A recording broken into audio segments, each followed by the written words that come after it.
Boa noite, pessoal. Começar a aula de hoje, então. A aula passada a gente estava vendo a revisão ali sobre conjuntos, relações e funções, né? Só relembrando dessa última parte, a definição de função. A gente definiu uma função como um caso particular de relação entre dois conjuntos, né? Então, uma função, só relembrando aqui, uma função entre dois conjuntos A e B.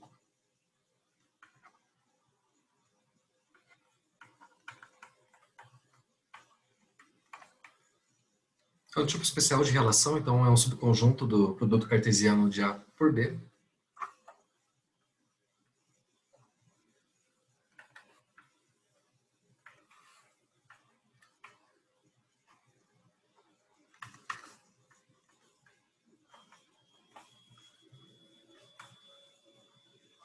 Que satisfaz uma propriedade adicional, né? A gente tem que ter, para cada x no conjunto A, um único elemento B que é associado por essa relação.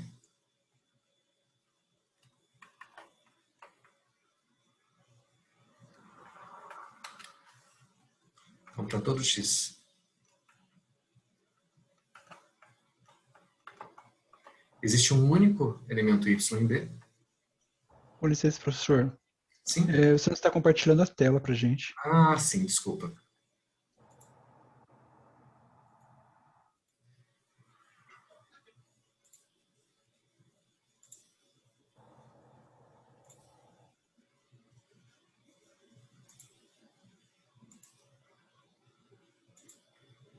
Pronto, só lembrando então. A definição de função entre um conjunto A e B é um tipo de especial de relação que satisfaz essa condição aqui. Para todo elemento x em A, existe um único elemento em B que é associado por essa relação. Então,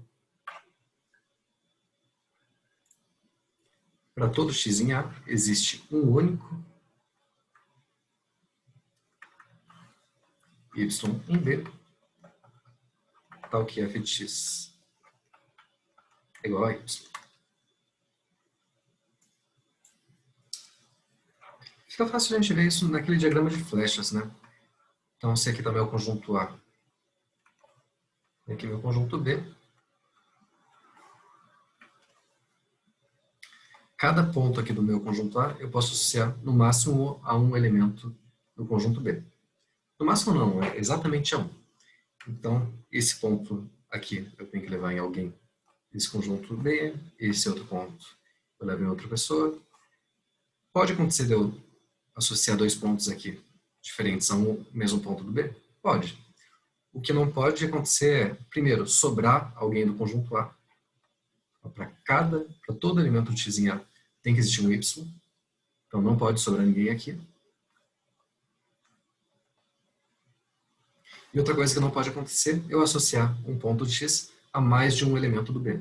Não posso ter esse ponto vindo para cá e para cá ao mesmo tempo. Isso não pode acontecer. Ok?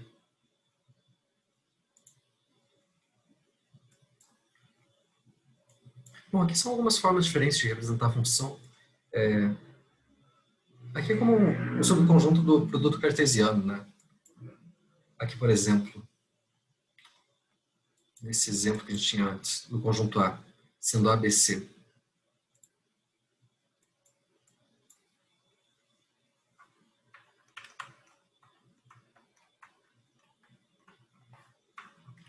Meu conjunto B sendo, digamos, D e E. Lembrando, o produto cartesiano aqui, de A por B, seria esse conjunto dos pares ordenados, né? Primeiro elemento pertence a A, o segundo a B. Então seria AB, AE, BD, BE, CD, CE. Então aqui está todo o produto cartesiano. Uma relação é qualquer subconjunto disso daqui. Por exemplo, uma relação poderia ser, chamar de R. Vou pegar esse elemento aqui, esse e esse, por exemplo. Então, AD, BD, BE.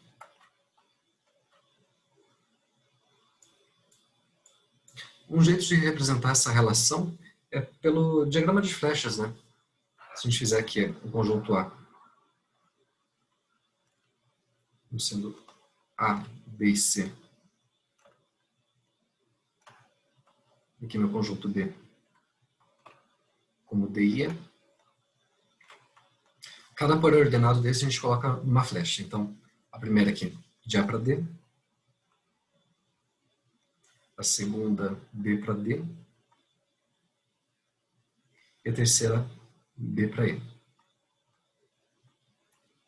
Essa relação R aqui é uma função? Ou não? Não. Não.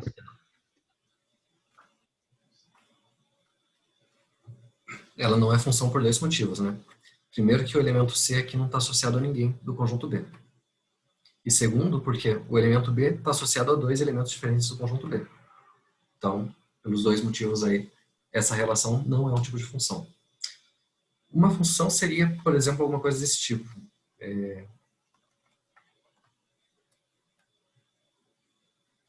Pegar o seguinte.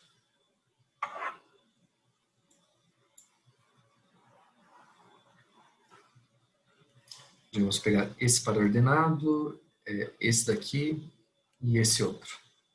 AD, BD, CN.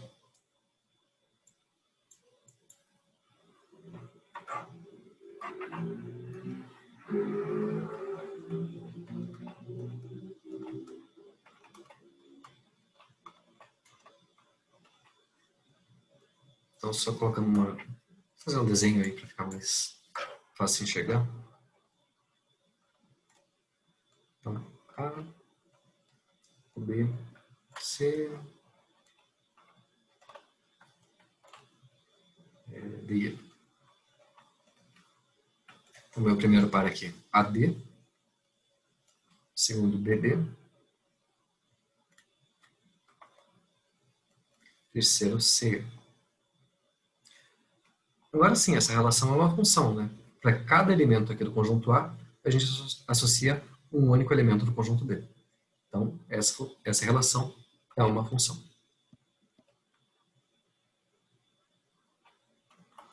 Bom, as funções elas têm várias classificações diferentes, né? A gente pode classificar em injetora, sobreinjetora, bijetora, ou função par, função ímpar. Agora a gente está interessado em classificá-las em injetora, sobreinjetora e bijetora.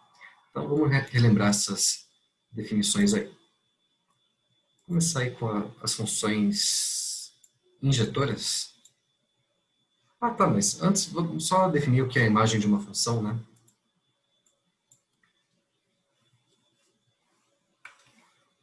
Só relembrando a imagem.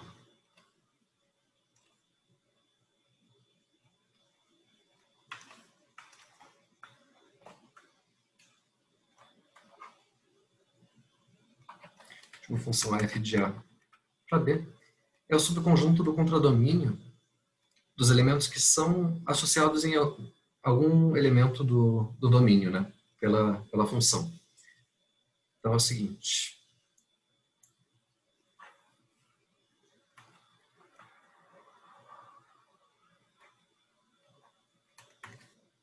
Eu vou escrever a imagem dessa forma aqui. Imagem da função f, tá? É um subconjunto do conjunto B, do contradomínio.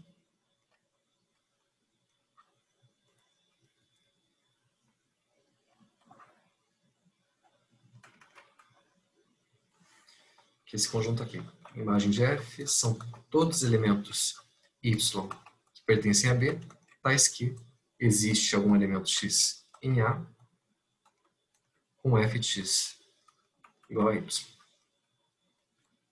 Tá? Então, naquele exemplo que a gente deu antes do... Aquele exemplo não, né? Vamos colocar outro.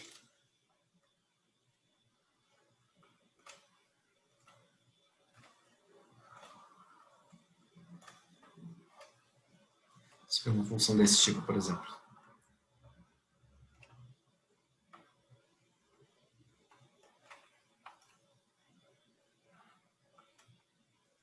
Eu vou associar todo mundo aqui do A no ponto D. Então, quem que seria a imagem da função nesse caso?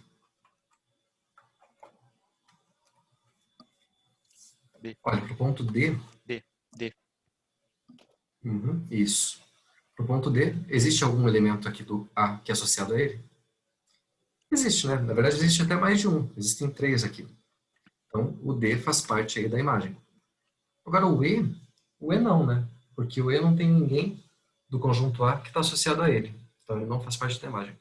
É só o ponto D aí. Se a gente pegar uma função, sei lá, pensar na função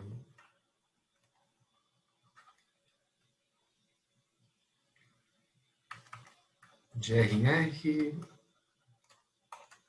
fx igual a, sei lá, x ao quadrado. Qual que é a imagem dessa função?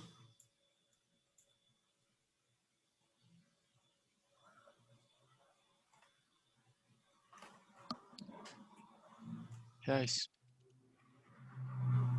Oi? Reais positivos. Reais positivos. Isso. Os reais não negativos, na verdade, né? São os positivos e inclui o zero também. Ah, tá. Isso. Qualquer número real que eu pegar aqui, o quadrado dele vai ser sempre ou maior que zero, ou pode ser zero também. O zero leva no zero. Então, a imagem dessa função são os reais não negativos, né?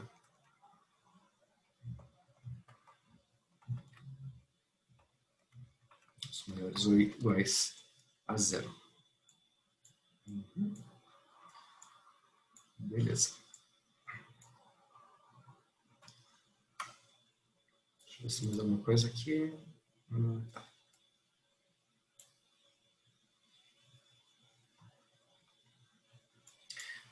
Então tá, os dois tipos básicos de funções que a gente vai ver são as funções injetoras e sobrejetoras. Lembrando, o que é uma função injetora?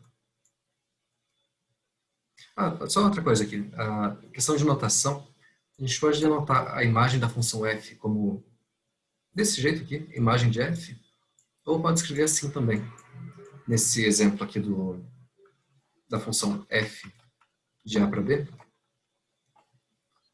a imagem de f a gente pode escrever como o f aplicado em todo o conjunto A. É como se eu pegasse todos os pontos do A e levasse em algum lugar. Então seria alguma coisa desse tipo aqui. Aqui está o nosso conjunto A, aqui está o nosso conjunto B. Então todos os pontos que eu estou pegando do A aqui, eles estão sendo levados, por exemplo, dentro desse conjuntinho aqui.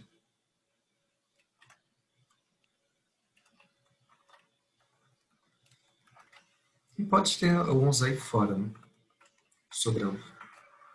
Pode ser que a imagem não seja todo o conjunto. Só questão de notação.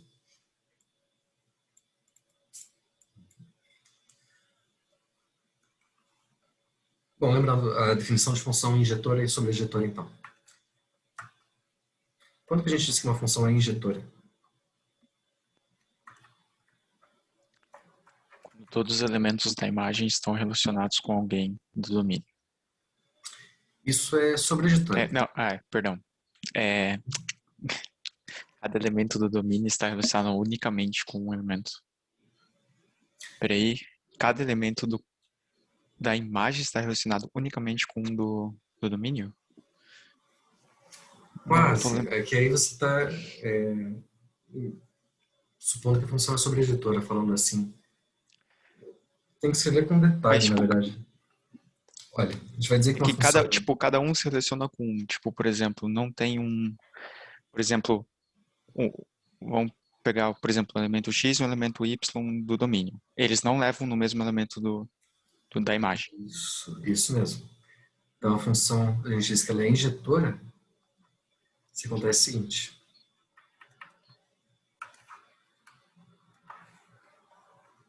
Sempre que a gente tiver dois elementos diferentes aí do domínio, as imagens deles têm que ser diferentes. Então, tomando dois elementos diferentes do domínio, a gente não pode ter eles sendo levados no mesmo lugar. Tá? Então, seria uma coisa desse tipo aqui.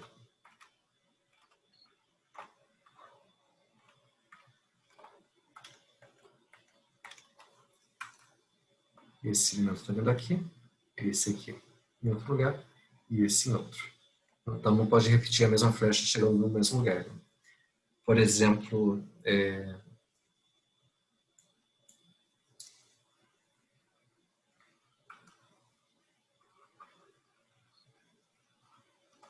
uma função que a gente viu antes, a função x ao quadrado.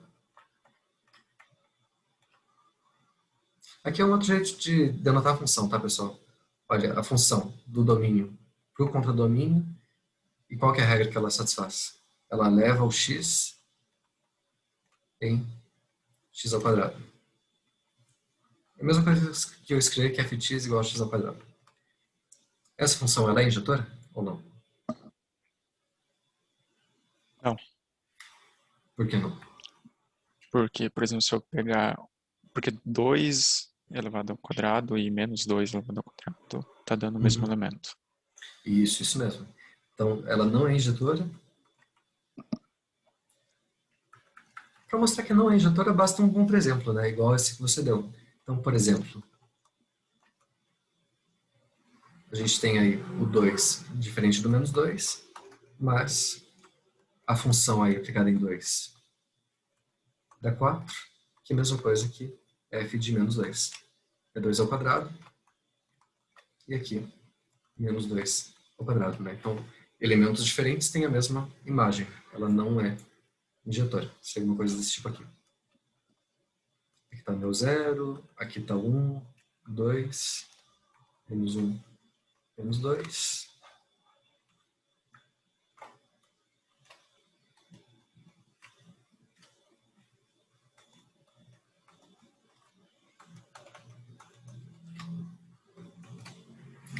Zero ao quadrado dá 0, menos 1 ao quadrado dá 1, menos 2 ao quadrado vai dar 4.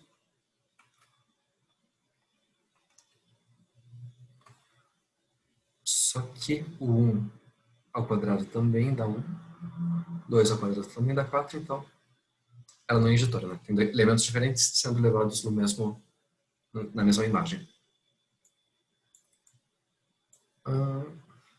Então, para mostrar que não é injetora, basta um contra-exemplo.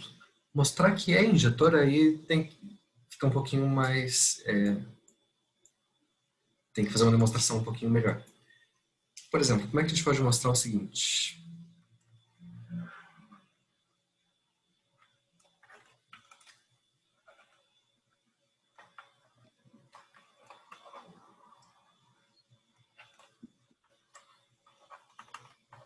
Vou pegar um exemplo bem simples aqui. A função identidade. Então, a função que leva o x no próprio x. Como é que a gente mostra que ela é injetora?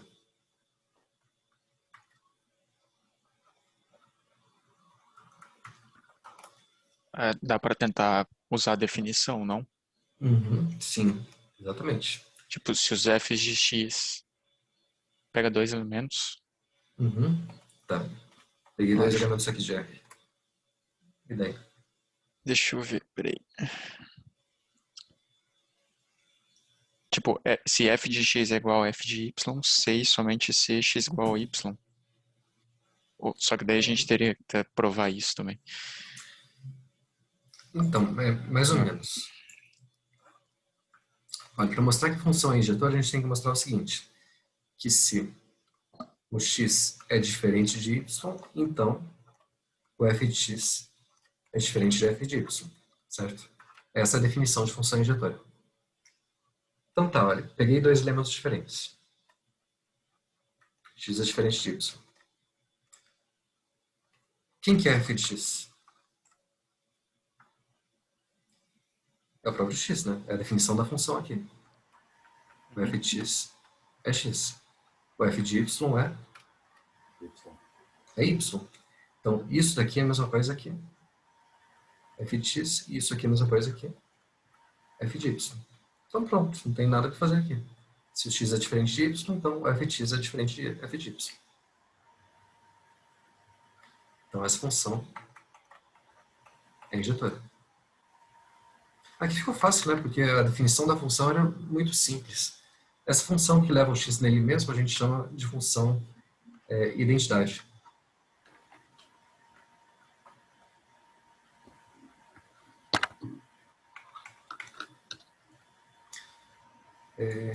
Tem outra coisa também, pessoal. A função injetora, a gente pode definir ela de um jeito alternativo.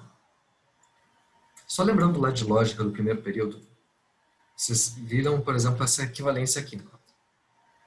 Se eu tenho uma proposição P que implica uma proposição Q, qual que é a contrapositiva disso? Não que, Não Q. pega no P, né? Isso. Não Q implica Clica não em P. Não P, não isso. P. Então, isso daqui, P implica Q, equivale a dizer que não Q implica não P. Então, como é que ficaria a contrapositiva dessa coisa aqui? Dessa expressão. Se f de x igual a f de y, então F de x igual a y. Exatamente. Então, isso tem que implicar que x é igual a y. Então, seria uma definição alternativa de função injetora. Uma função é injetora se, sempre que eu tiver f de x igual a f de y, eu tenho que ter x igual a y. Por exemplo, se eu pegar essa função aqui,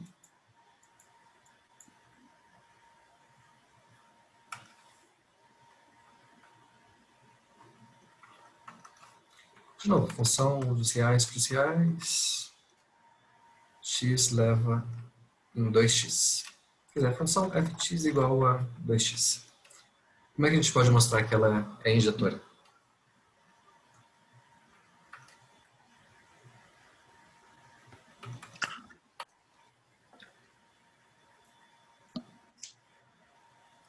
Se eu pegar imagens iguais, eu tenho que mostrar que os valores são iguais também.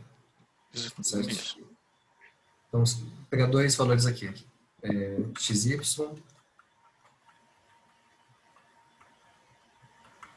tais que f de x igual a f de y. A gente quer mostrar que o x é igual a y. Ok?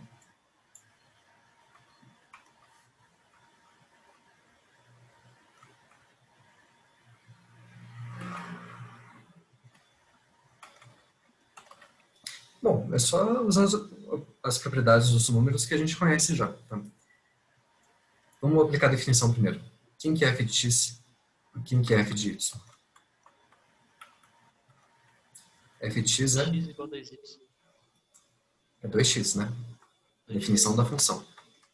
F de y, 2y. 2y. Bom, divide por 2 dos dois lados aqui da equação.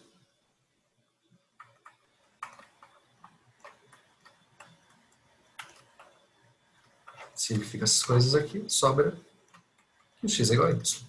Então acabou. Então sempre que a gente pegar imagens iguais, a gente tem que ter os mesmos elementos. Então, portanto, essa função ela é injetora. Beleza?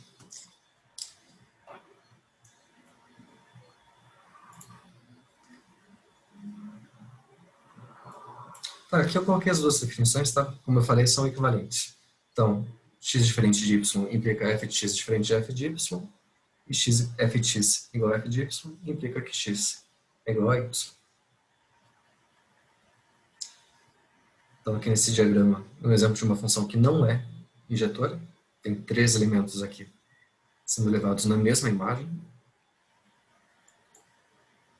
E essa é, né? Cada elemento aqui é associado a um elemento diferente aí do contradomínio.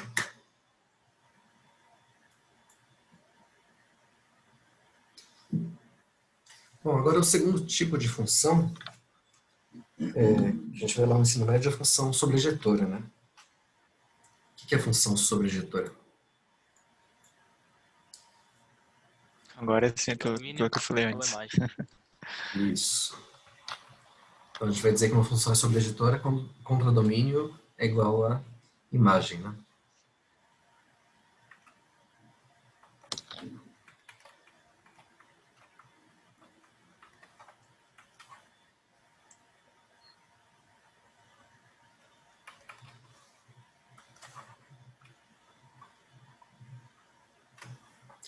Então, a imagem da função é todo o contradomínio.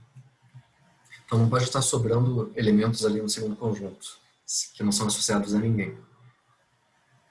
Por exemplo, se eu pensar nessa função aqui,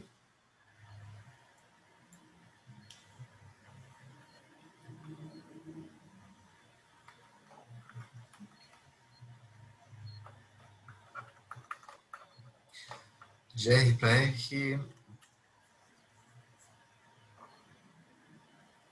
em x elevado em x ao quadrado, por exemplo. Essa função é sobrejetória?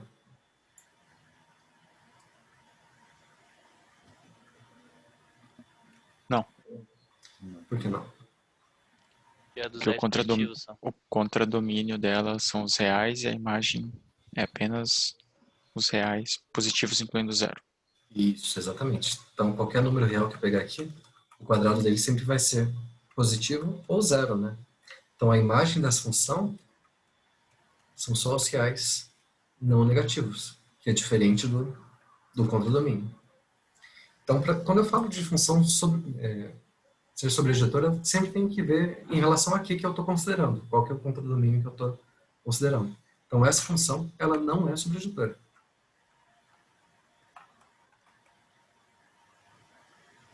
Mas se eu mudasse aqui o contradomínio, se eu falasse, não, eu estou considerando o contradomínio como os reais não negativos.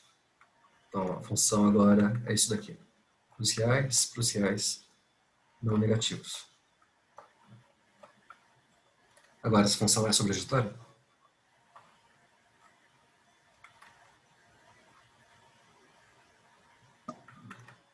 Ou não?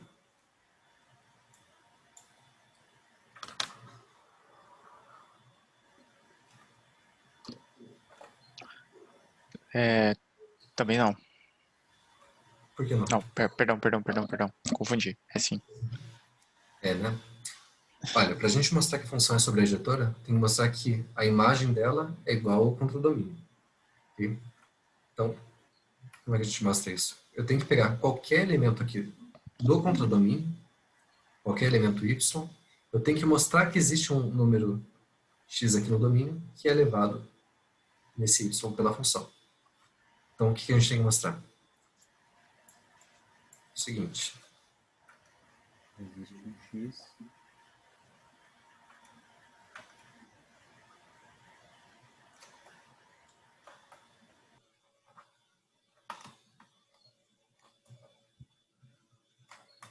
Você mostrar que para todo y aqui no contradomínio, existe pelo menos um elemento aqui no domínio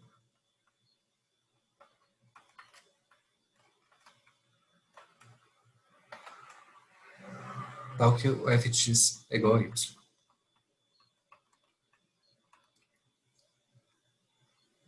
Vocês conseguem ver qual que é o elemento x que a gente tem que usar para dar certo essa igualdade? Peguei um número positivo ou zero qualquer aqui. Qual o elemento que eu tenho que pegar tal que o quadrado dele seja meu y? Raiz de x. Raiz de y. Isso, exatamente. Então, olha, eu tenho que ter meu f de x igual a y. A definição da função f de x é x ao quadrado, né? Então, quem tem que ser meu y? Raiz de Raiz de, x. Na verdade, eu de posso x. pegar até mais ou menos a raiz de x, né? Qualquer um dos dois valores dá certo. Então, esse aqui é como se fosse meu rascunho, tá? Esse aqui é o meu rascunho para eu saber quem que seria o valor que eu tenho que pegar. Mas como é que a gente faria a demonstração de verdade? A demonstração seria assim.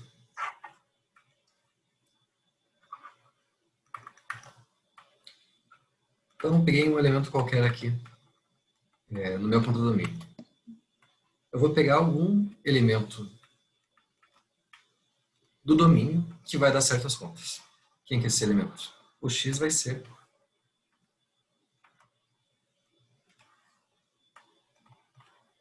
mais ou menos raiz de x de y, né?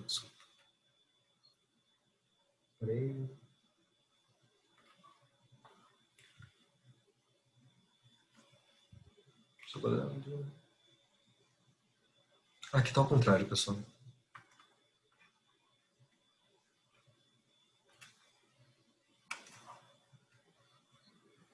O x vai ser mais ou menos raiz de y. Então, vou pegar a parte positiva aqui. X igual a raiz de y. Então,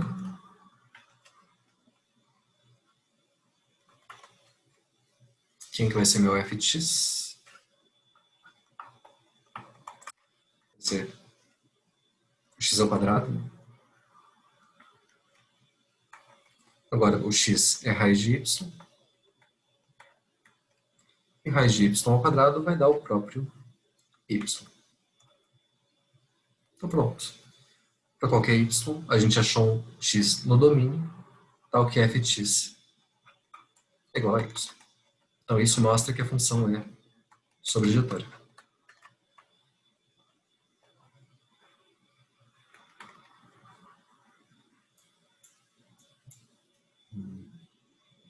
Deixa eu ver se tem mais algum exemplo aqui. Bom, aqui um outro exemplo de função sobrejetória, né? A imagem são os pontos D e E, com esse J com contradomínio.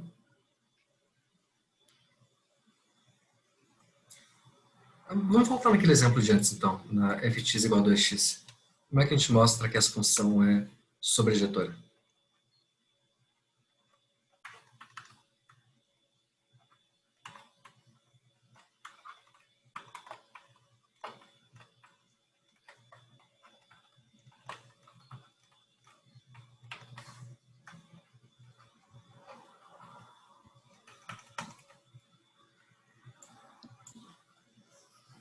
É igual antes, né? Para todo elemento aqui no contradomínio, eu tenho que encontrar alguém no domínio, tal que f de x é igual a esse elemento aí.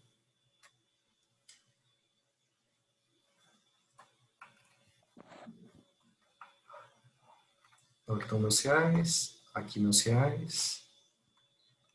Peguei um elemento arbitrário aí, qualquer número real, chama de y. Eu tenho que encontrar alguém aqui no domínio que seja levado no y. Pela cara da função, quem que vocês acham que tem que ser o valor do x?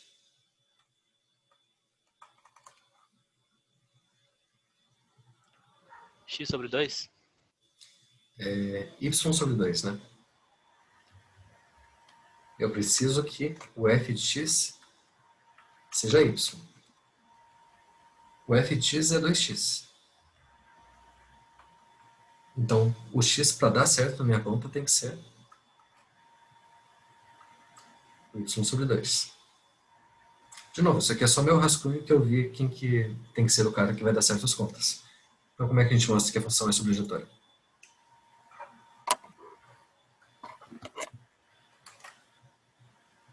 Então, pegando qualquer elemento aí do meu contradomínio, eu tenho que escolher um elemento aqui no meu domínio, tal que f de x igual a y. Bom, a gente já viu que o valor do x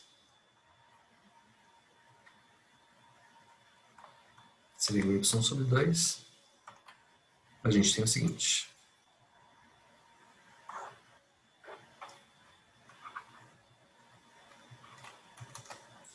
Então, f de x, que é 2 vezes o x, seria 2 vezes essa coisa aqui.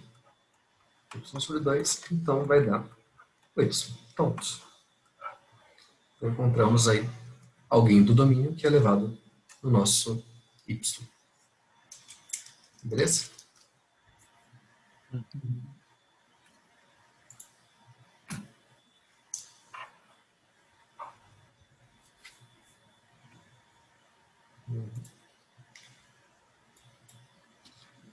Bom, a função bijetória é quando é as duas coisas ao mesmo tempo, né? Tanto injetória quanto sobrejetória. Por exemplo, essa função f de x igual a 2x, a gente já verificou que ela é injetora, é sobrejetora, então ela é bijetora. Na verdade, qualquer função desse tipo aqui, ax mais b, é uma função bijetora, tá? Quando a é diferente de zero. Esse aqui é o tipo de função que a gente chama de função afim. As funções desse tipo aqui, ó.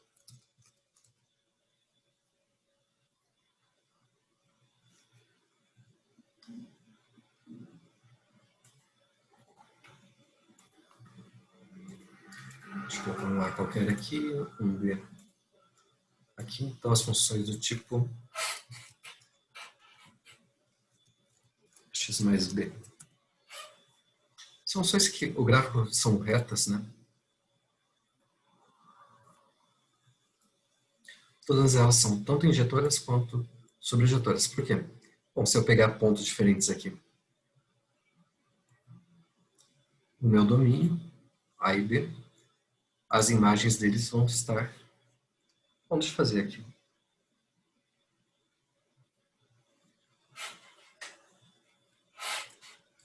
Seria 0, f de x de A, primeiro ponto. Segundo ponto seria a coordenada x0, segunda, a função aplicada na coordenada x do B.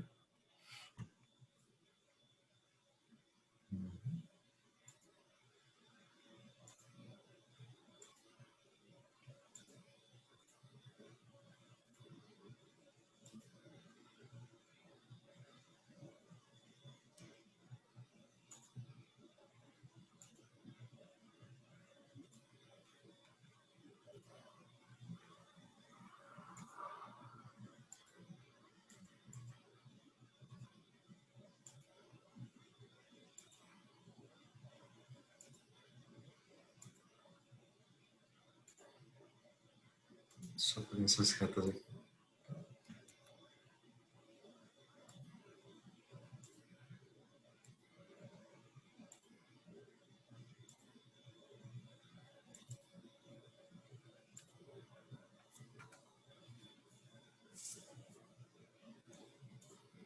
Só para deixar mais bonitinho.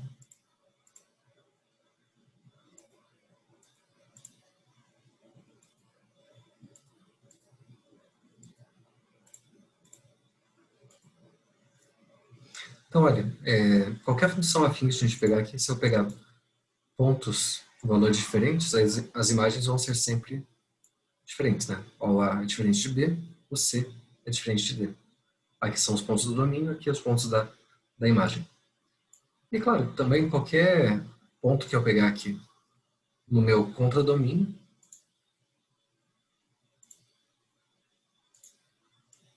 eu sempre vou ter algum elemento aqui do meu domínio que vai ser levado nele, né?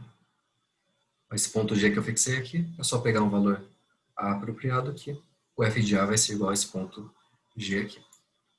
Então, esses aqui são exemplos de funções que são tanto injetoras quanto sobrejetoras na reta.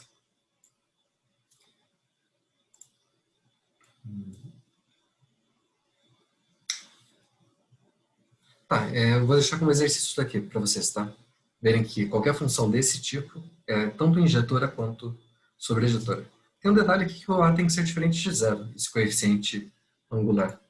Porque se ele for zero, a gente tem essas retas horizontais aqui nos gráficos, né? Esse tipo de função vai ser injetora, sobrejetora, ou o quê? Quando A vale zero.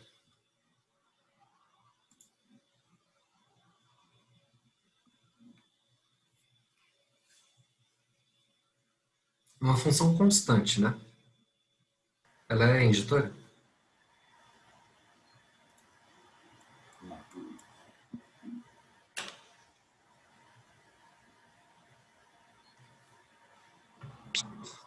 Cara, acho que sim, se eu estiver errado, mas acho que sim. Olha, estou pensando numa Não, função... não. Deixa eu ver. Não, não é. Tem vários elementos do domínio levando no mesmo valor, na mesma imagem. Isso mesmo. Então, eu estou pegando todos os valores aqui da reta e levando no mesmo valor. Digamos, sei lá, estou levando no 10. Então, se eu pegar elementos diferentes aqui, x e y, as imagens deles vão ser as mesmas, né? É tudo 10. Então, ela não é injetora. E a sobreinjetora?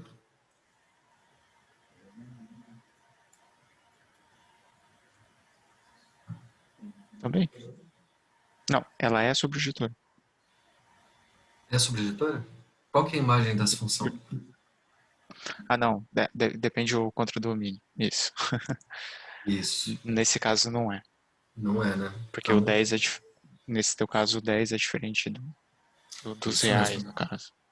A imagem aqui é só o número 10, né? Que não é todo o contradomínio. O contradomínio que eu estou considerando aqui nesse exemplo Não, são os reais. os reais. Então, também não é sobre a editora. Então, joia, não é nenhuma coisa nem outra. Por isso que é importante ali nesse exercício considerar que o A é diferente de zero. Bom, pessoal, a gente precisa estudar essa questão de função injetora e sobreeditora para verificar quando a função tem uma função inversa. Antes de falar de função inversa, a gente vai falar de imagem inversa, tá? A imagem inversa é um conjunto, não é uma função. Então, como é que a gente define imagem inversa de uma função? É o seguinte. A gente vai considerar uma função aí, qualquer, de A para B. Uma função de A para B, uma função. E a gente vai considerar um subconjunto aí de B. Vou chamar de C. C é um subconjunto aí do conjunto B. Então, tem uma função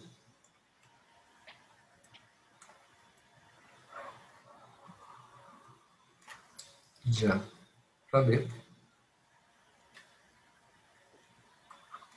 Eu estou pegando um subconjunto C aqui.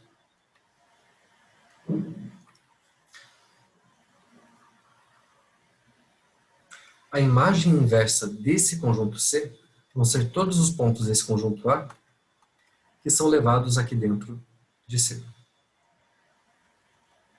Porque tem alguns pontos que vão ser levados pela função em C e outros que vão ser levados fora de C. Tá? Só me interessam os pontos que são levados aqui dentro. Então, a imagem inversa de F do conjunto C por F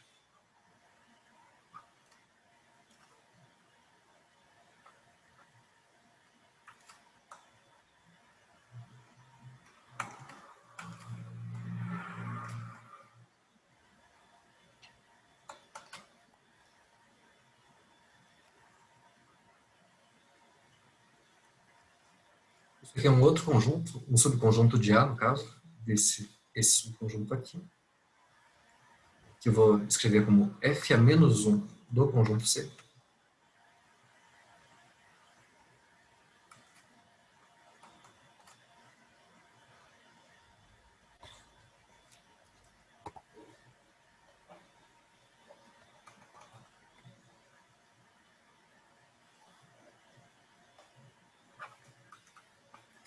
Escrever assim.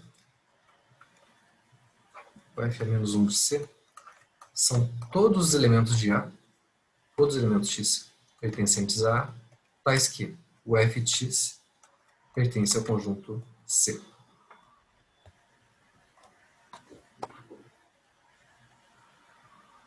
Então, é justamente o inverso que eu estou pegando. São os elementos de A que são levados aí dentro do C.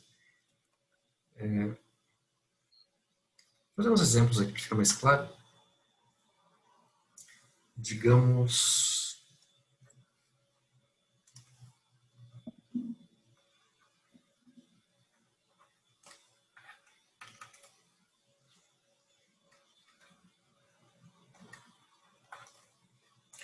Se eu pegar a função... Pegar uma função afim de novo, para ficar uma reta.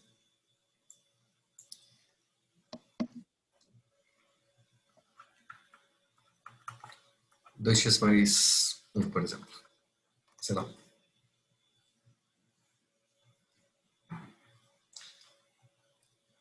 E pegar o conjunto...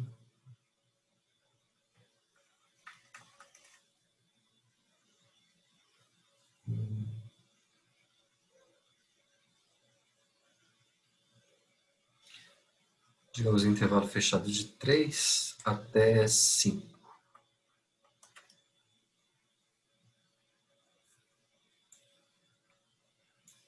Então, estou fazendo o seguinte. Eu sei que essa função ela é bijetora, né? Então, está saindo da reta aqui para a reta. tenho essa minha função, e eu estou pegando esse conjunto A, que é o 3, 5. Intervalo fechado de 3 até 5.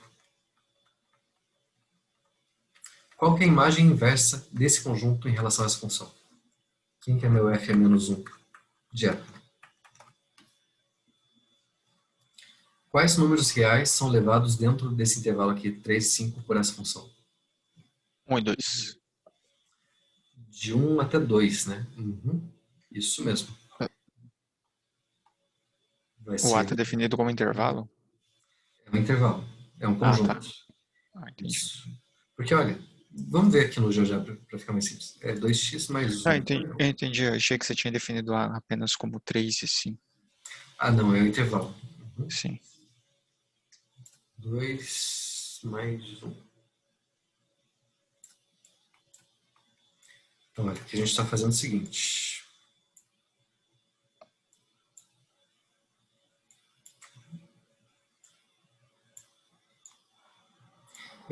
Aqui está o gráfico da função, né? Eu quero saber quais são os elementos aqui da reta que são levados dentro do intervalo de 3 até 5. Então, esse intervalo aqui. Deixa eu ver, está aqui. 5 está aqui.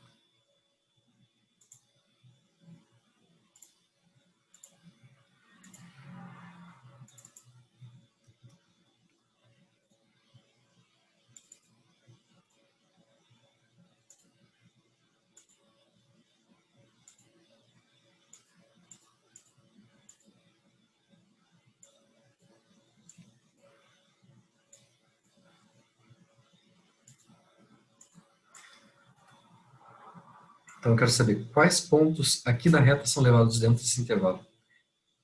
Bom, se eu pegar aqui os valores apropriados, qual o número que eu tenho que levar que vai dar o meu número 3 quando eu aplico a função?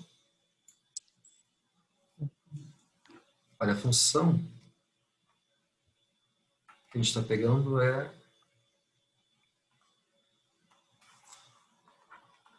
x é igual a 2x mais 1, né? Então, qual o número que eu tenho que pegar para eu chegar no número 3?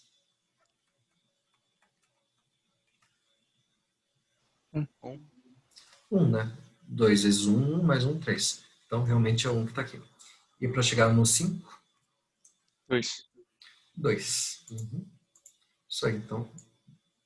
Olha, se eu pegar aqui esse intervalo de 1 até 2, vai dar exatamente esse intervalo de 3 até 5. Aqui eu estou fazendo sem muito rigor, tá, pessoal? É mais exemplos mesmo para entender o que está acontecendo. Depois a gente vai fazer as coisas com mais detalhes. Então, a imagem inversa do intervalo de 3 até 5 são os pontos que são levados pela função nesse intervalo de 3 até 5. É o intervalo também, intervalo de 1 até 2. Tá? Agora, se eu pegasse uma outra função aqui, digamos...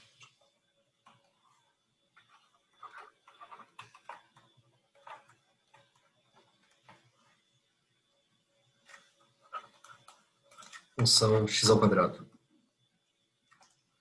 Qual que é a imagem inversa dessa função do conjunto, digamos, de intervalo aberto agora, de 2 até 4?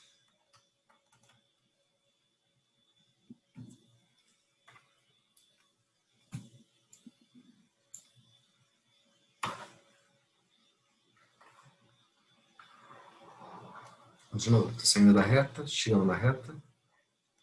Aí eu peguei só esse intervalinho aqui, de 2 até 4.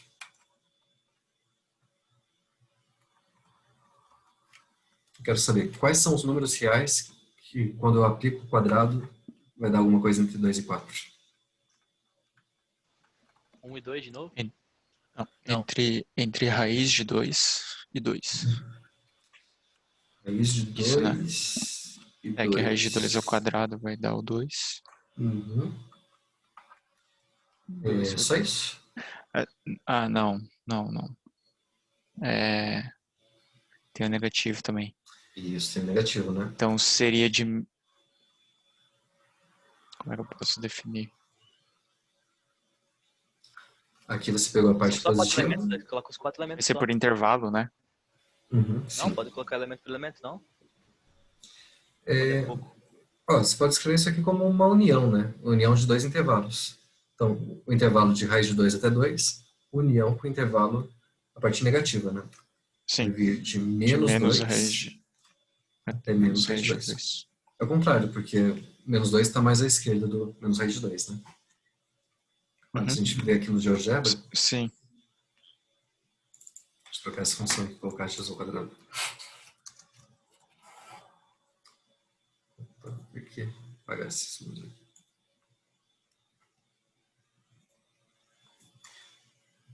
Então a gente está pegando de 2 até 4. Quero saber quais números que são levados aqui dentro desse intervalo. Bom, tem esse intervalo aqui de... Não vai ficar ruim de colocar. Mas vai vir aqui de raiz de 2 até 2. Esse intervalinho aqui vai ser todo aplicado dentro desse intervalo. E os negativos, né? De menos raiz de 2 até... De menos 2 até menos raiz de 2. Acho que aí na apostila tem uma figura melhor.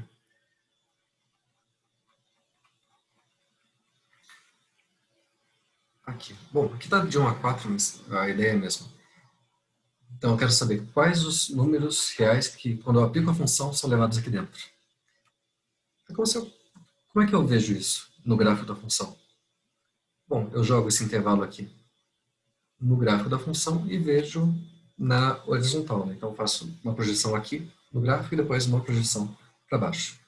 Tanto para a esquerda quanto para a direita. Então vamos dar esses dois intervalinhos aí. Agora, se eu fizesse, sei lá, pegando a mesma função ainda, qual que é a imagem inversa do... Pega só um ponto, menos 1.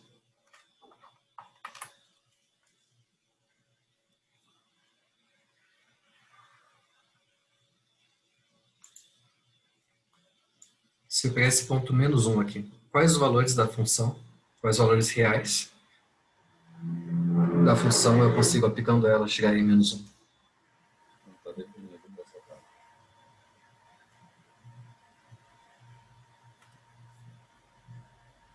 Nenhum, né? Porque no caso dos reais, a gente sabe que o quadrado de um número sempre vai ser não negativo. Então, a imagem inversa aqui, nesse caso, vai ser conjunto vazio. Tudo bem?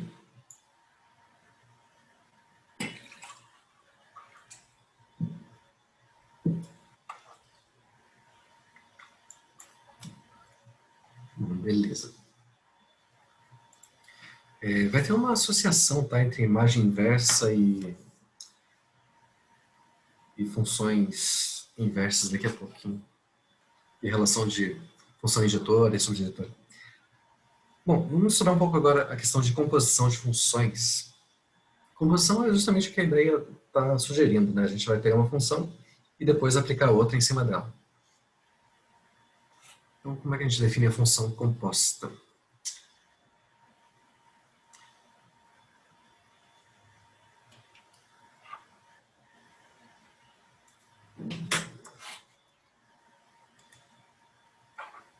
Bom, a gente precisa de duas funções para começar.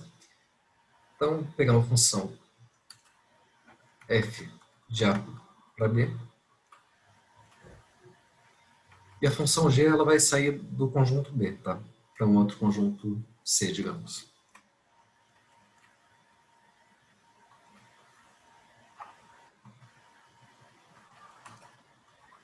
Então, a função composta.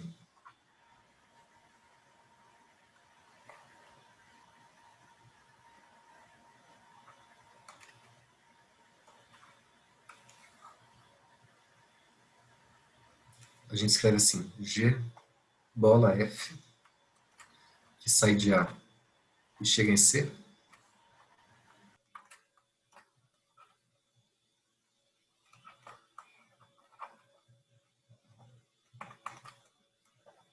É a função definida justamente por eu aplicar a função F primeiro e depois a função G em cima da F.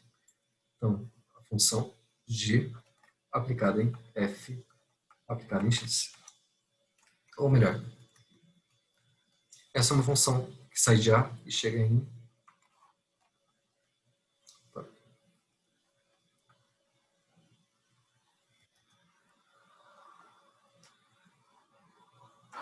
C. Então, qual que é a regra dessa função? A G bola F, quando eu aplico num elemento X, aqui do conjunto A, simplesmente eu estou pegando a função G e aplicando em F de X.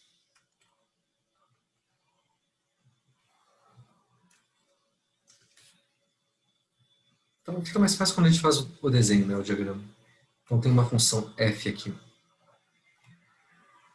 de A para B, uma função G de B para C,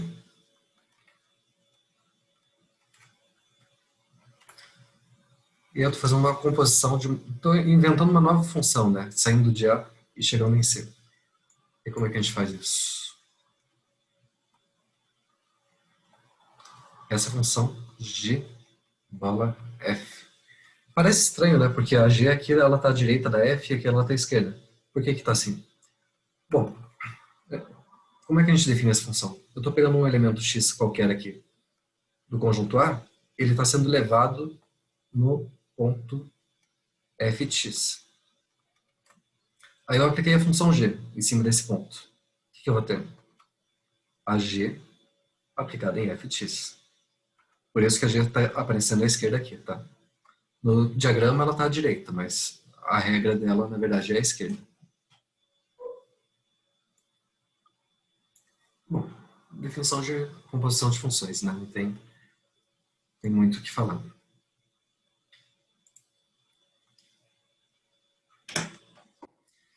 Agora a gente vai provar alguns resultados envolvendo a questão de funções injetoras e subrejetoras. São duas coisas. A gente vai mostrar aqui a composição de duas funções injetoras vai ser uma função injetora e a mesma coisa vale para subrejetoras. Eu vou fazer só um dos casos, o outro eu vou deixar como exercício. Então, primeira coisa.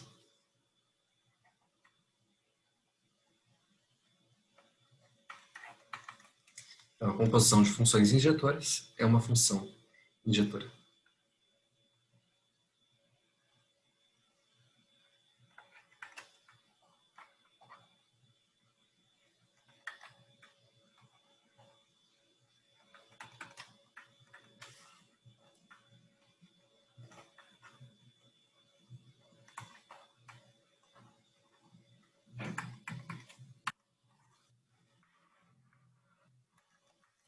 Alguém tem ideia como demonstra isso daí?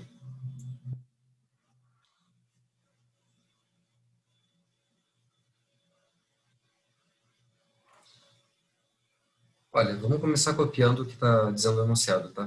Vou pegar duas funções injetoras e ver o que acontece. Então, vou pegar duas funções aí, f de A para B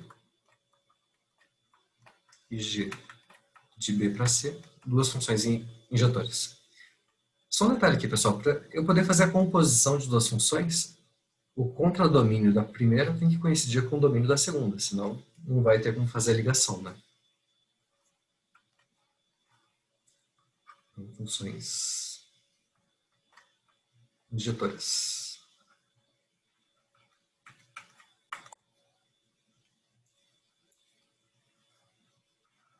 Tenho aqui meu conjunto A, meu conjunto B, meu conjunto C, aqui a função F e aqui a função G. A gente quer mostrar que a composição delas é injetora, G bola F.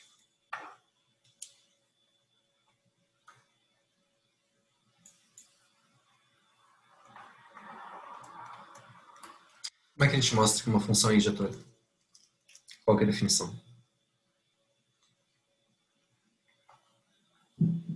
Se f de x é igual a f de y, x é igual a y. Isso, exatamente. Então, se eu pegar dois dois elementos aqui, x e y, sendo levados no mesmo ponto, então esses pontos têm que ser iguais, né? Então é isso que a gente tem que mostrar para a composição.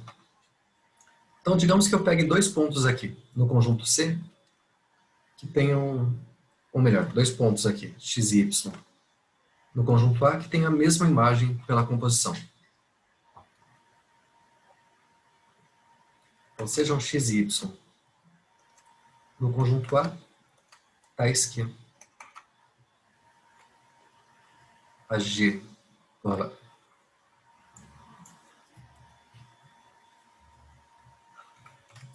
F de x é igual a G igual a F de y.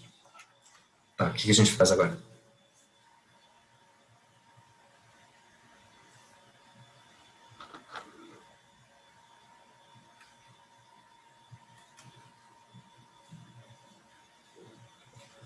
Olha, primeira coisa, definição de composição. Isso daqui, G igual a F de x, significa o quê? Estou aplicando a função G em F de x. E aqui eu estou aplicando a G em F de y, certo? Então, ok. O que eu posso usar agora? Pode substituir o f de x por x e o f de y por y. Porque a gente já tem que o f de x é igual a f de y e x é igual a y. Não, peraí. O que a gente sabe por enquanto é que a composição aqui é igual, mas eu não sei ainda que o x é igual a y. É isso que eu quero provar. Lá no final eu tenho que chegar aqui, x é igual a y. Mas eu ainda não sei disso. A gente tem que usar nossas hipóteses ali do teorema, né? Quais são as hipóteses? As duas são injetoras. As duas são injetoras. Então, por exemplo, a função g é uma função injetora, não é? Eu estou aplicando ela em dois pontos e a imagem dos dois pontos é igual. Então, o que a gente conclui disso? F de x é igual a f de y. Isso, exatamente. Como a g é injetora e isso daqui é igual a isso, a gente conclui que a f de x tem que ser igual a f de y. Porque a g é injetora.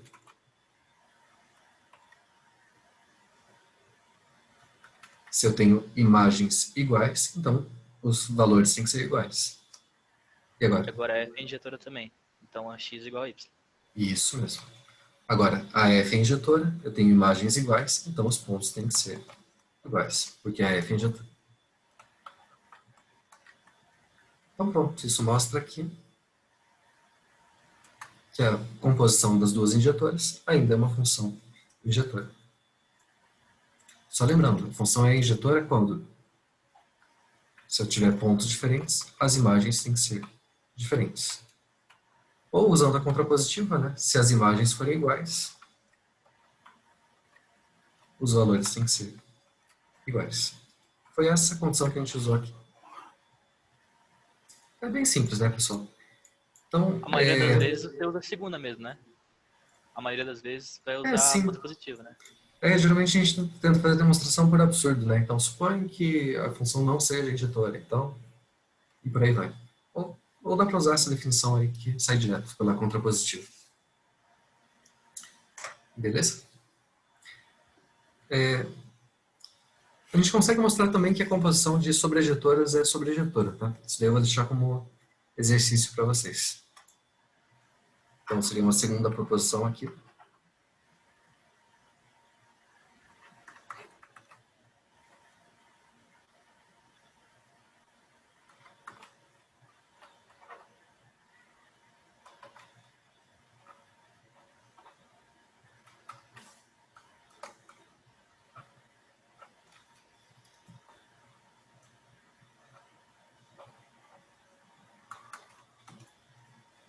E juntando os dois resultados aí, a gente tem um corolário. Se eu tiver uma composição de duas funções bijetoras, ainda é bijetora. Porque a objetora é tanto injetora quanto sobrejetora ao mesmo tempo, né? Então valem os dois resultados aí.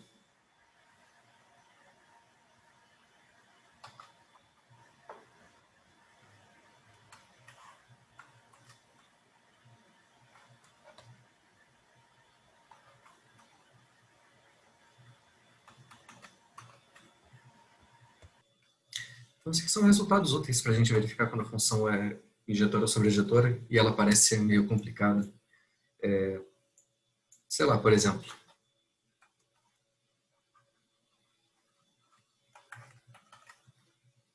se eu pegar essa função aqui,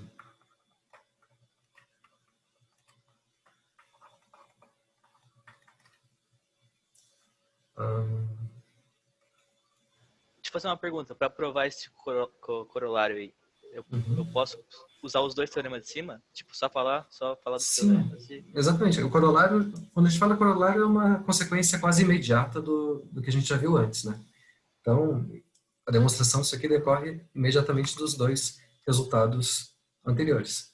Se a função é bijetora, então ela é injetora e sobrejetora. Então a composição vai ser injetora e sobrejetora, então é bijetora. Então não tem muito o que demonstrar aí. Tá? Então, só para dar um exemplo, sei lá, a função e elevado a 2x mais 3. Como é que a gente pode mostrar que essa é uma função injetora?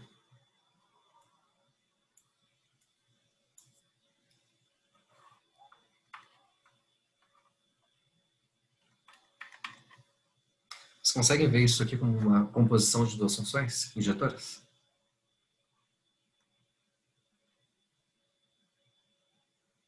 O g de x é o e elevado a x Uhum.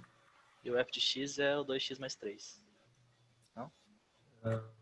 Eu vou chamar de h de x, tá? Só porque eu já usei a f aqui. Então, h seria isso daqui. 2x mais 3. Tá, e só para não confundir aqui nas letras, deixa eu trocar esse x aqui por y.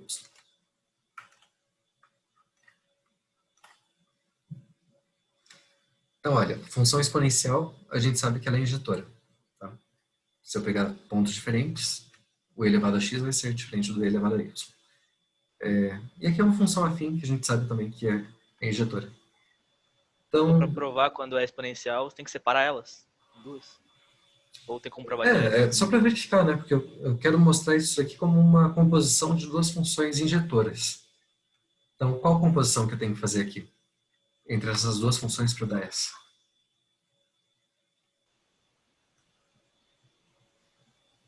É h de g ou g de h? G de H. G de h, né? Olha, se eu fizer g de h de x, daria quem? O h de x é essa coisa aqui, 2x mais 3. A função g, ela pega o número e e eleva o que está aqui dentro. Então vai ser o e elevado a 2x mais 3. Então, realmente essa função aí. Olha, se eu fizesse o contrário, o que daria? Quem que é o h de g?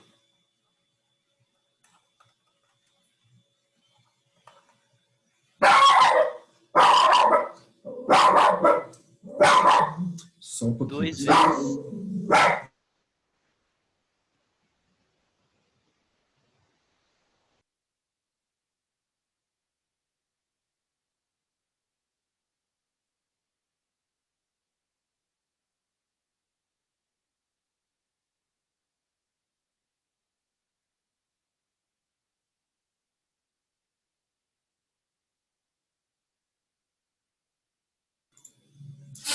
Então, olha, o h de g aqui, esse aqui. Bom, o g de x é e elevado a x, né? Eu troquei o nome das letras aqui.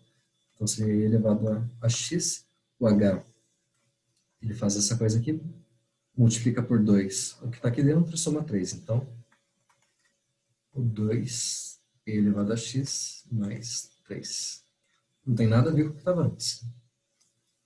Então, vocês têm que tomar cuidado aí que quando eu troco a ordem da composição das funções, eu posso, geralmente eu tenho funções diferentes. Então não tem essa propriedade comutativa, né?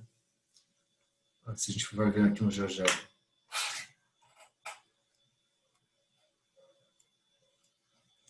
A primeira função era e elevado a 2x mais 3.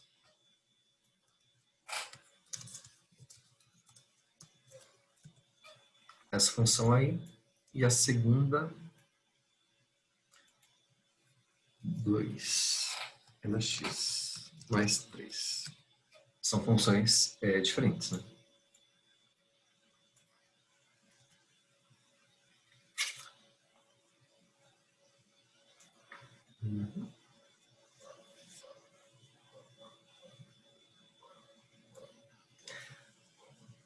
Tá, beleza. Então,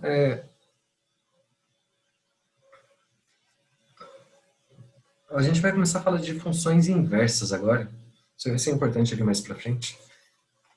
Só que tem dois tipos de funções inversas diferentes. A gente pode ter uma função inversa à esquerda ou à direita, tá? Ou bilateral também, que a gente vai ver mais pra frente. Para definir o que é uma função inversa, a gente tem que falar da função identidade, que eu falei antes ali já. Função identidade é aquela que leva o elemento x nele mesmo, tá? Então é o seguinte, só relembrando, para fixar as ideias aqui.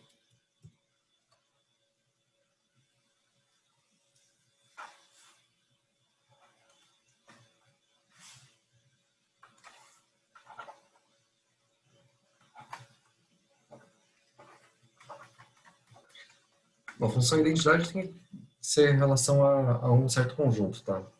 A função identidade em relação ao conjunto A, digamos.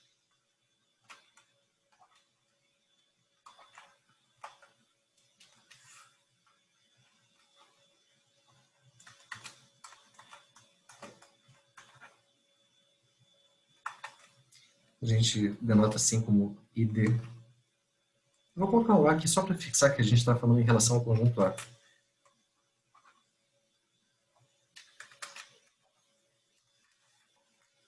A identidade aqui, ela sai do conjunto A e chega em A. Ela simplesmente leva cada elemento x ele mesmo.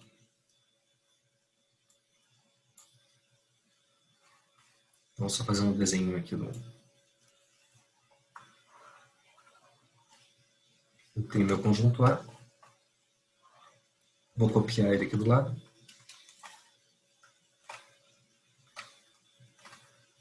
Cada elemento desse conjunto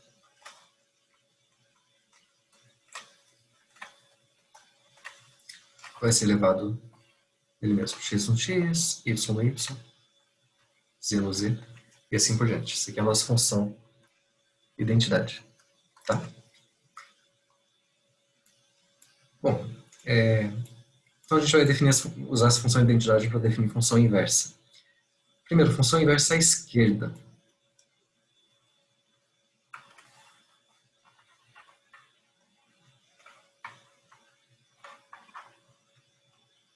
Então, se a gente considerar uma função aqui, já para ver,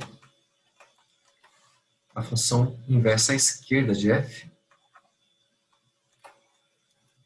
Ah, não, né? Uma, porque tem várias funções inversas diferentes para uma mesma função, em geral. A gente vai dizer aqui que uma função g de b para a agora, ao contrário.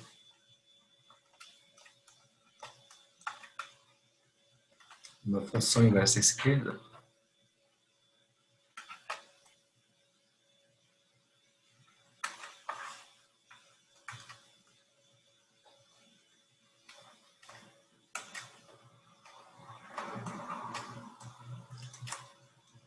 se quando eu fizer a composição de g com f com a g à esquerda da f, eu tenho a função identidade em relação ao conjunto A. Então, se eu tiver a g composta com a f, eu tenho a identidade do conjunto A. Okay? Então, só fazer um desenho aí para ficar mais claro. Então, a gente tem a nossa função f aí, sendo de A para B.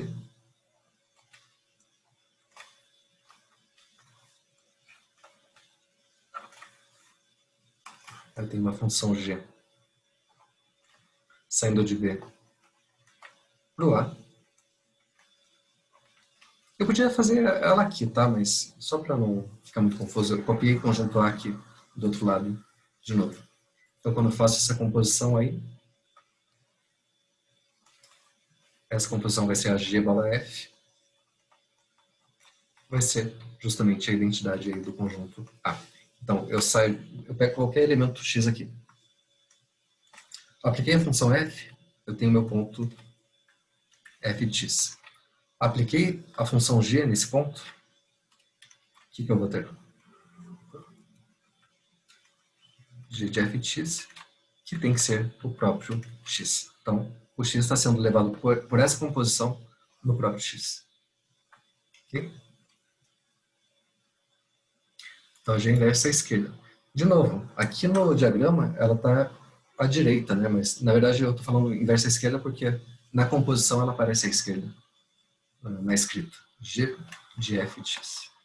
Então, g de f de x é igual a x para qualquer x no conjunto A. Ok? Inversa à esquerda vai ser o contrário. Aí quando a função é g... Ah, não, desculpa. Essa é a função inversa à esquerda. Inversa à direita, a g vai estar composta à direita da f. Sendo a identidade também, só que daí é a identidade do conjunto B. Depois a gente vê elas, para não confundir. Vamos fixar, por enquanto, na função inversa à esquerda.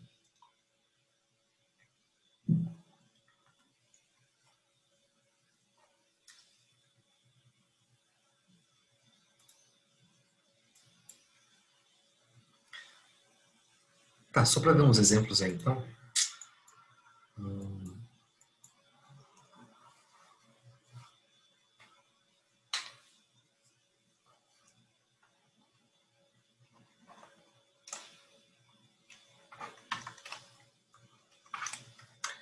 Então, por exemplo, se eu pegar a função... A mesma função que a gente estava vendo antes. A função afim, digamos, f de x igual a 2x. Vocês conseguem pensar numa função inversa à esquerda para essa função? Uma função que compondo à esquerda, a gente tem a identidade.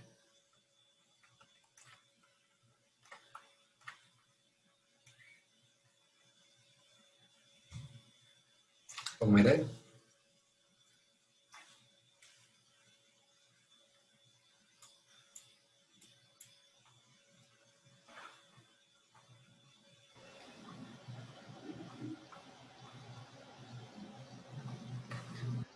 Qual que é a função que faz o contrário de multiplicar por 2x?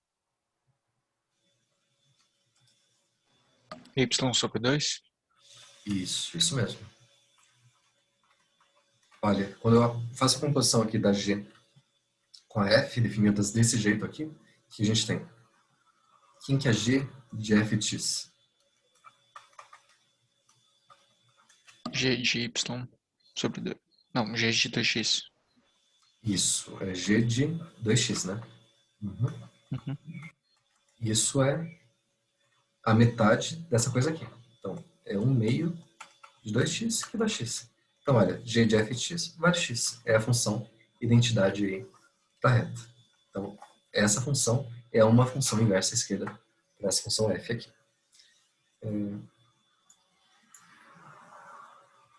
Pensar agora na função...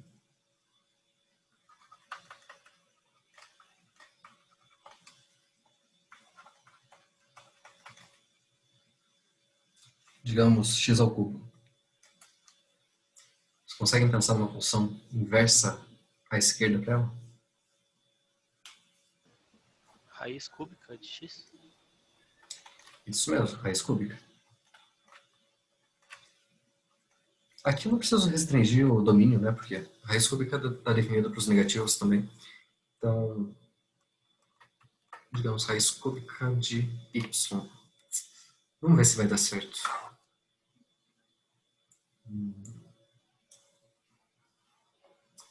Quem que é g de f de x? x ao cubo. Aham.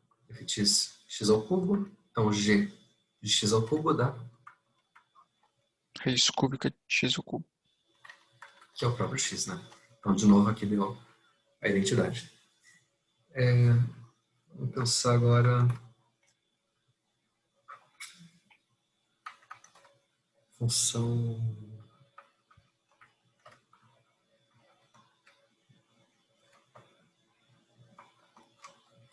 Função x ao quadrado. Vocês conseguem pensar numa função inversa esquerda para essa? Ela não tem que ser injetora? Tem que ser injetora. Por que que tem que ser injetora?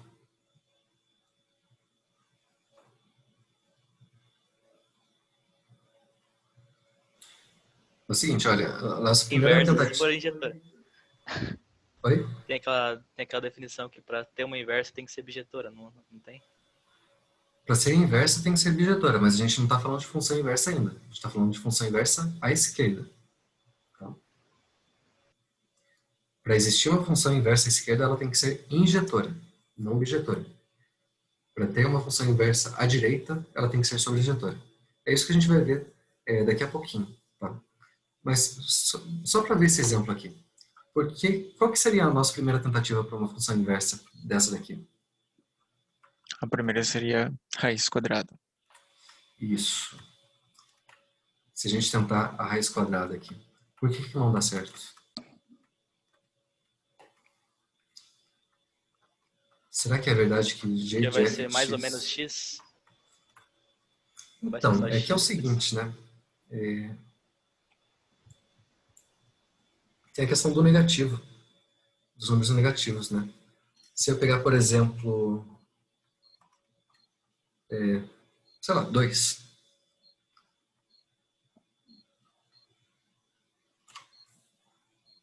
Bom, vamos tentar fazer as contas aqui primeiro. É g de f de x, né? Então, quem que seria o meu g de f de x? F de x dá x ao X quadrado. quadrado. Uhum.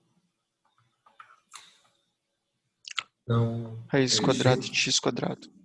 Isso. Qual que é a raiz quadrada de x ao quadrado? Mais ou menos x.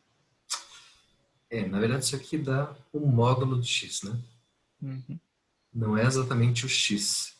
Então, g de f de x vai ser o próprio x se o x for positivo, mas vai ser menos x se o x for negativo.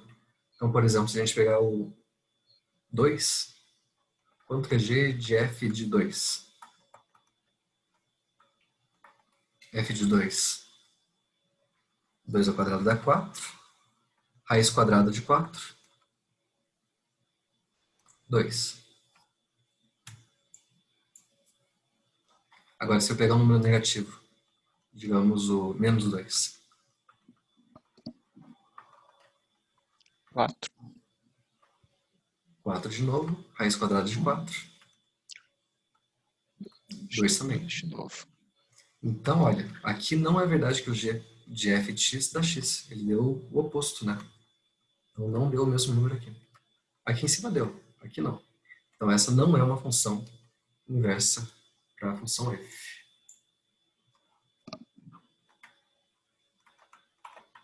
Função inversa à esquerda.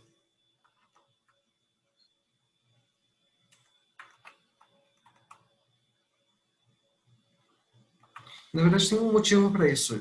A gente vai ver que a função ela só admite uma função inversa à esquerda quando ela é uma função injetora. Tá?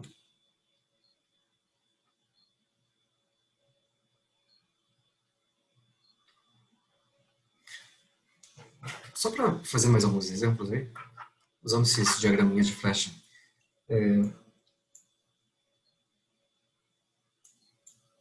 Vamos fazer aqui na apostila mesmo. Qual que é o jeito mais simples de a gente construir uma função inversa à esquerda? Bom, eu tenho uma função aqui de A para B. A ideia da função inversa é fazer o caminho contrário, né? Então, eu vou definir uma função g de B para A assim.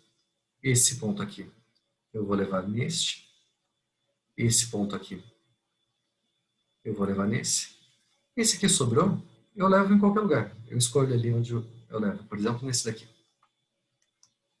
Então aqui tem uma função g.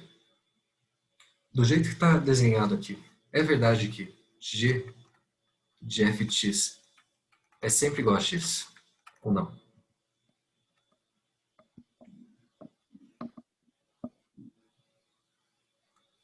Olha, por exemplo, esse ponto aqui. Apliquei a função f, vim para cá. Apliquei a função g, voltei no mesmo lugar. Então, nesse caso deu certo, né? G de f de x é o próprio x. Para esse outro ponto aqui. Apliquei a função f, vim para d. Apliquei a função d, voltei para y. Então, o g de f de y é o próprio y. Então, essa composição aqui, nesse caso, realmente é a função identidade. Então, aí a gente montou uma função inversa à esquerda. Isso é possível porque a função é injetora. Agora, quando a função não é injetora, nesse caso aqui, por exemplo, olha o que acontece. Tentar fazer a mesma coisa. O ponto A está vindo para cá. Então, eu vou definir a função inversa H aqui.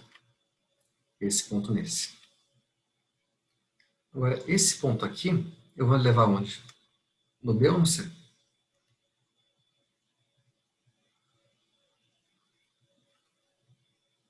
Não sei, vou escolher um dos dois. No B, por exemplo. Essa função H, ela é uma função inversa da G?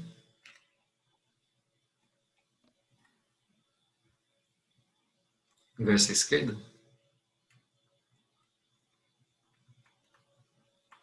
É verdade que h de g de x é igual a x para todo x? Aí no nosso conjunto B? Vamos ver. O ponto A, apliquei a função g, vim no x, voltei pela h, foi no A. Então aqui, tudo bem, deu certo. Ponto B. Apliquei a função g, vim aqui, apliquei h, voltei para cá. Deu certo. C. Apliquei a função g, vim para cá, apliquei h, fui para o B. Então, olha, aqui deu uma quebra, né? Ela não está mais sendo levada no mesmo ponto, pela composição. Então, essa aqui não é uma função inversa esquerda. Só vai dar para fazer isso quando a função for injetora. Bom, é isso que a gente vai provar. Deixa eu ver se vai dar tempo de fazer isso.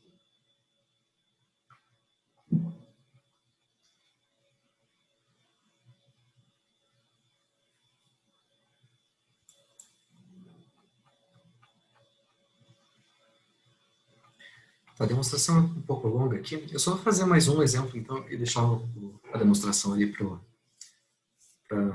quinta-feira, tá? Só mais esse exemplo, então. Então, essa função g de x é log de x para x positivo e menos 5 para x menor ou igual que zero.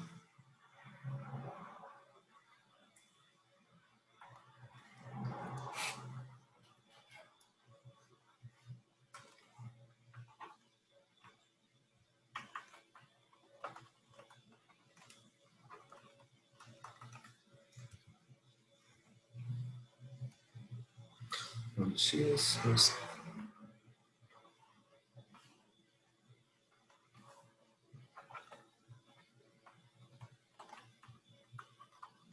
claro, só posso aplicar o logaritmo quando é um número positivo, né?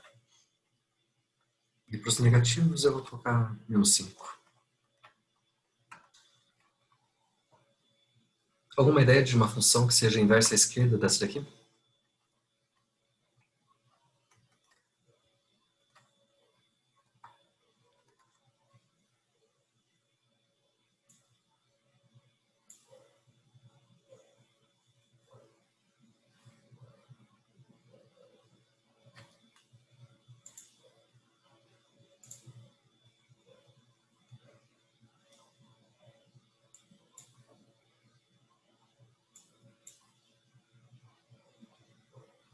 Ah, não, é o contrário, na verdade.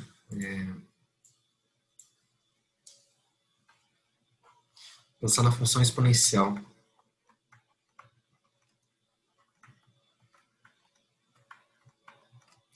A gente vai mostrar que essa função aqui, função g,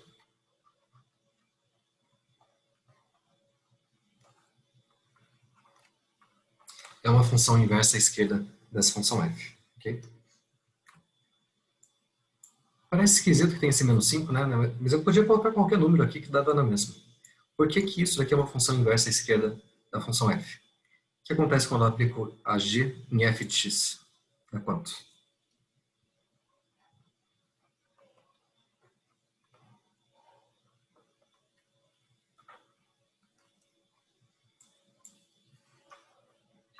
Olha, g de f de x. Quem que é f de x? G da exponencial. Exponencial. Uhum. Tá, agora o problema Isso é que essa vai- função ela está definida por partes, né? Ela tem um valor aqui para x positivo e outra para x negativo. O detalhe é que quando eu aplico a exponencial em x, isso aqui dá o quê? Positivo ou negativo? O gráfico da exponencial, Positivo sempre. não lembro. É sempre positivo, né? Sempre maior que zero. Mesmo para x negativo, o e elevado a x dá positivo. Então, isso daqui é positivo.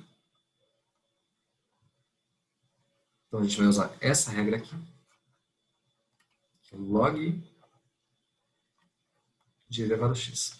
Bom, logaritmo exponencial a gente sabe que são operações inversas, de certa forma, né? Então, isso dá justamente número X. x. Então, essa função realmente é uma função inversa à esquerda.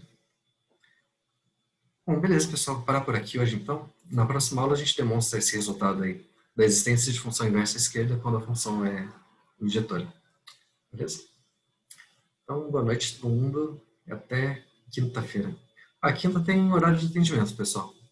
Quem tiver alguma dúvida aí, quiser tirar à tarde ou à noite, fica à vontade. Boa noite. Beleza, Boa professor? noite, Boa tchau, noite. tchau.